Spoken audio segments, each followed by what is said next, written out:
Gil, welcome. Thank you so much for joining us here in Barcelona. At the moment, what would you say are the key important factors for financially quantifying cyber risk? Why does it need to happen in these companies? So this is a very interesting question. Cyber risk is a business risk. And as any other business risk, this has to be attended and addressed in a way that you have to understand what it is and how to deal with that. And business risks usually tend to have a dollar sign attached to it. Cyber risk is a big thing. We just went into a conference and around 100 chief risk officers voted cyber risk as number 2 of what keeps them awake at night. So we need to find a way to quantify those risks, to understand what to do with that. When you know what to do with that, then you can actually address the risk and understand how much of it are you going to transfer to insurance, how much are you going to mitigate to your CISO, and how much are you going to accept and be okay with. Once you understand that, this would really keep you safe in terms of understanding how bad looks like and how you as a company, as an enterprise, want to actually deal with the element of cyber which is getting huge these days. Indeed, and it's not a risk that's going away. It's a risk that will be there continuing, particularly with increased digitization in businesses, perhaps because of COVID. What would you say are the key challenges for companies now taking that on board and going forward to actually do purposeful work in this area? Mm-hmm. So I think the key element is that I would divide it into two.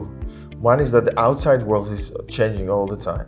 So we have different kind of players and hackers and attackers nationwide, and actually it's a very solid business case to be an attacker these days. They make a lot of money, and there's a lot of incentive to attack those enterprises.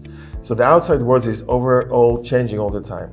The inside world, with a lot of different vendors around cybersecurity, a different kind of mitigation and controls that help you protect your enterprise.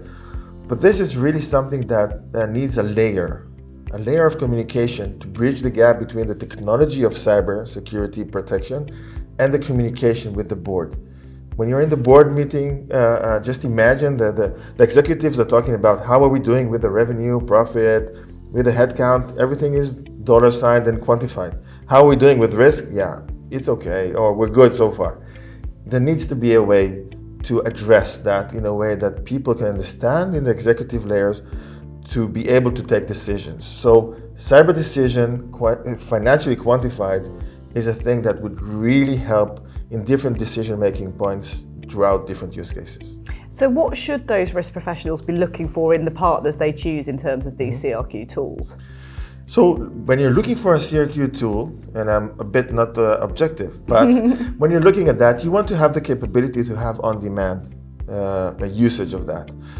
Why? Because we talked about the changeability and the continuous change around the outside world and the inside world. You want to understand at any given point or at a decision point where you're at. So you want to click on a button and then you have the results.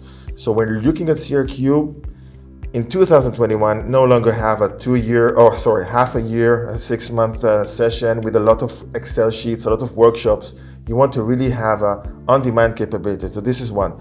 The other one is to be able to really serve in a reporting layer and a dashboarding layer in a way that is really graphical, self-explainable, and really intuitive to understand where you're at. So this is the second thing. The third thing is around usability for different personas. If you're a CFO, if you're a CRO, or if you're a CISO or in the board meeting, you want to have a way or an angle to consume that data. And that's what you believe your platform's doing really well. You've honed it down. Yes, definitely. This is what we're aiming at, looking at the need, and we're following that need into a place that it will be best consumed for different use cases, for different personas, in a way that is simplifying this complex issue that enterprises are dealing with through a platform that is really a layer that can communicate that in the best way. Gil, thank you so much for joining us. Great to talk to you today. Thank you very much. Have a lovely day.